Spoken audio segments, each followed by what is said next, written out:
नमस्कार मंडळी, कुकिंग एक्सप्लोरेशनमध्ये सर्वांचे खूप खूप मनापासून स्वागत। तर आज आपण बनवणार आहोत वांग्याचं भरीत किंवा भरली वांगी। तर त्यासाठी आपण इथे घेतलेले आहेत 5 ते 6 मिरच्या, 7 ते 8 लसणाच्या पाकळ्या, छोटा तुकडा आल्याचा, त्यानंतर 2 मोठ्या आकाराचे कांदे घेतलेले आहेत कापून आणि थोडंसं सुकं खोबरं। हे सगळं आपण व्यवस्थित परतवून घ्यायचं आहे, गोल्डन ब्राउन होईपर्यंत परतवायचं आहे। आणि त्यामध्ये आता आपण घालणार आहोत कोथिंबीर घालून जवळ गॅस बंद करून वाटून घ्यायचं आहे। तर आता आपण जे वांग्यामध्ये वाटण भरणार आहे त्यासाठी इथे सुक्या खोबऱ्यामध्ये लाल मिरची पावडर घातलेली आहे आणि वाटून घेतलेलं आहे।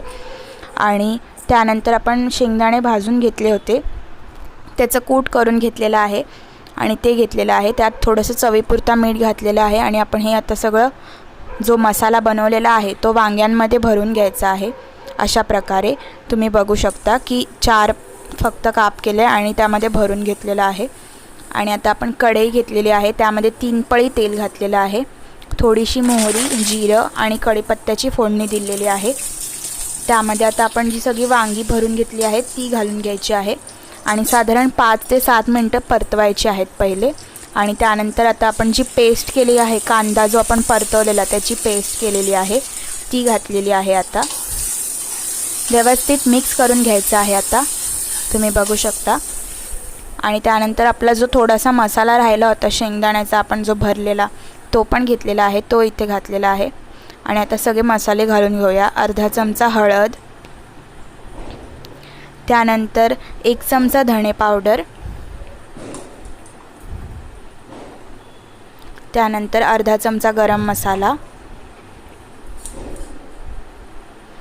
1 चमचा किचन किंग मसाला आणि 1 चमचा लाल मिरची पावडर, काश्मीरी लाल मिरची पावडर आहे, त्यामुळे काय होईल की कलर चांगला येईल। आणि थोडासा आगरी मसाला घातलेला आहे आणि हिंग घालायचं राहिलं होतं ते देखील घातलेलं आहे। आता व्यवस्थित मिक्स करून घ्यायचं आहे आणि चवीपुरता मीठ घातलेला आहे, इथे छोटा चमचा तो घातलेला आहे आपण। आणि आता जे आपण वाटण करून घेतलेलं त्यातलंच आपण पाणी आहे ते इथे घालून घेऊया। 2 वाट्या म्हणजे मोठं टोप आपण पाणी घातलेलं आहे। कन्सिस्टन्सी तुम्ही तुमच्याप्रमाणे ॲडजस्ट करू शकता। तर आता इथे तुम्ही बघू शकता की मी 15 ते 20 मिनटं व्यवस्थित शिजवलं आहे, उकळी काढून घ्यायची आहे।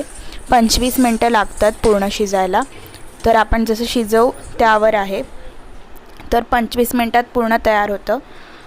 तर आता आपण सर्व करूया गरम गरम वांग्याचं भरीत। भाकरीसोबत सर्व करा, नक्की ट्राय करा। धन्यवाद।